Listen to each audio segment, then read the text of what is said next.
তো হে আর মিস ওয়েলকাম টু মাই চ্যানেল। কেমন আছো তোমরা সবাই? আশা করি তোমরা সবাই অনেক ভালো আছো, আর আমিও ভালো আছি। তো আর মিস, তোমরা তো সবাই জানো জংকুক আগের দিন রাতে লাইভে এসেছিল আমাদের বাংলাদেশি টাইম রাত 1টার একটু পরে, আর তাদের কোরিয়ান টাইম রাত 4টার পরে। তো কি বলবো, এত রাতে যে লাইভে কেন এসেছে সে নিজেই জানি না। আর মিস, তোমরা কে কে লাইভটা দেখেছো আর কে কে দেখোনি অবশ্যই কিন্তু বলবে।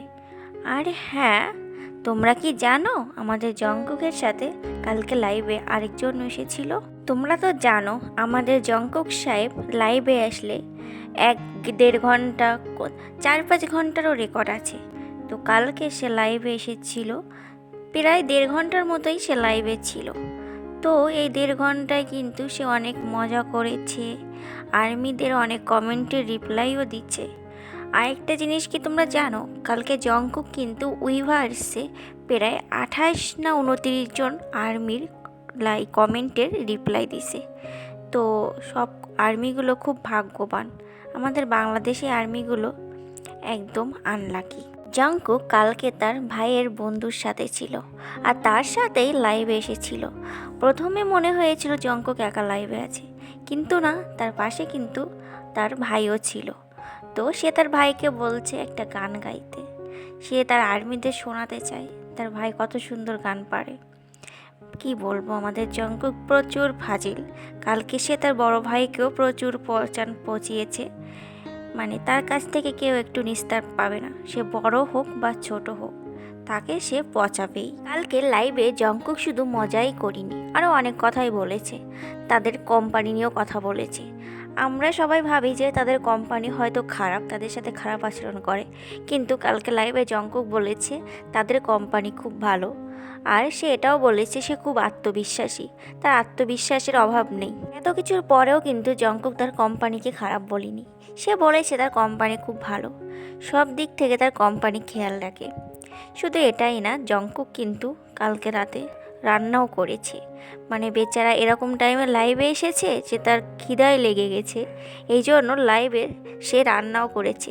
সব থেকে বড় কথা, কয়েকদিন পরেই তো নতুন অ্যালবাম রিলিজ হবে, এই নিয়ে সবাই খুব আগ্রহী, সবাই খুব আশায় আছে। আচ্ছা, তোমরা কে কে জংকুকের মতো লাইভে আসলে বাথরুমে যাও? কালকে লাইভে জংকুক বলে আমি বাথরুমে যাচ্ছি, তখন তার বড় ভাই বলে ফোনটাও সাথে করে নিয়ে যাও। জংকুক তার বড় ভাইকে বলে তুমি কি পাগল নাকি, আমি এটা কেন সাথে করে নিয়ে যাব, আর্মিরা আছে। আবারও বলে যে এই লাইভটা তো ইউটিউবে পোস্ট হয়ে যাবে, তাহলে আমি কেন শুধু শুধু লাইভে আসলাম, আমার লাইভে আসা উচিত হয়নি। আসলে আমি একটু বিরক্ত ছিলাম, এই জন্য আমি লাইভে এসেছি। কালকে লাইভটা কিন্তু অনেক মজার হয়েছে, তোমরা যাই বলো, জংকুক তার বড় ভাইয়ের সাথে অনেক মজাই করেছে। আচ্ছা, কেউ কি তার বড় ভাইয়ের সাথে এতটা মজা করতে পারে, এতটা ফ্রি হতে পারে? জংকুককে না দেখলে বুঝতাম না। জংকুক কিন্তু তার বাকি 6 ভাইদের সাথেও খুব ফ্রি আর খুব মজা করে। আচ্ছা, তোমরা কাল কে কে রাত জেগে জেগে জংকুকের লাইভ দেখেছো, তারা একটু কমেন্টে হাত তুলো তো। আর হ্যাঁ, একটা কথা, তোমাদের কষ্টের জন্য কিন্তু জামাই কালকে লাইভে রান্না করেছে। তোমরা ভোরে সেহরি করেই কিন্তু তারপরে ঘুমাবা। জামাই তোমাদের জন্য এত কষ্ট করে রান্না করছে, তোমরা যদি জামাই রান্না না খাও তাহলে জামাই খুব কষ্ট পাবে না? তো জামাই তোমাদের কথা মাথায় রেখে কত সুন্দর করে রান্না করছে, যাতে তার বউগুলো সেহরি খেয়ে রোজা রাখতে পারে। তো আর্মিরা, তোমরা কিন্তু না খেয়ে ঘুমায় যেও না, সে কিন্তু তোমাদের কথা ভেবেই রান্না করছে। পেডার ওই মধ্যরাতে খিদা লাগছে, তাই সে নাচতে নাচতে রান্নাঘরে চলে এসেছে আর রান্না শুরু করে দিচ্ছে। কি বলবো, জংকুকের মতো এরকম বদ অভ্যাস আমারও আছে। যখন খিদা লাগে আমার মনে হয় তখনই রান্নাঘরে চলে যাই, কিছু রান্না করে খাই। কিন্তু ওই যে আমি একটু আলসেমি, অলস, এই জন্য ইচ্ছাই করে না যে উঠে একটু রান্না করি, তারপরে খাই, খাওয়া দাওয়া করে নিজের পেটটা ঠান্ডা করি, কিন্তু হয় না।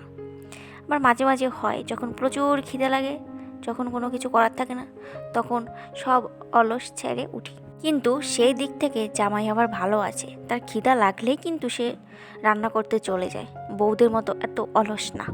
তো আর মীরা, তোমাদের আজকে লাইভটি কার কেমন লেগেছে অবশ্যই কিন্তু কমেন্ট করে জানাবে। আমার কিন্তু অনেক মজার লেগেছে। আর সবাই ভালো থেকো, টাটা, বাই বাই।